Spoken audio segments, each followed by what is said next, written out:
امام زمان علیه السلام فرزند سید الشهدا علیه السلامه که نه تنها هر کس صدا میزنه جواب میده، بلکه اینها ولی اون خدایین که یا من یعطی من سأله یا من یعطی من لم یسأله و من لم یعرفه تحننا منه و رحمه.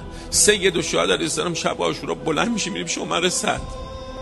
عمر سعد بیا بریم، من امام تو هم، من با خدا عهد بستم تو رو نجات بدم تا آخرین لحظه، ول کن بیا بریم.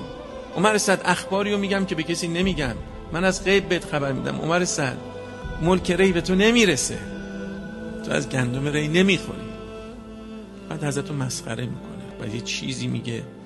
تو آن مکالمه بریم ببینید حضرت دیگه چیزی نمیگم، ببخشید یا آقا عبدالله، سرشون میزنم پایین برمیگرد. چند بار امام زمان اومد پیشت گفت نکن این کارو، بعده برای تو. من گوش نکردم. امام زمان همینجوری متحیر موند. باشه نداره، حالا شب که شد میرم برات استغفار میکنم، ولی دیگه صبح قول بده این کارو نکنی.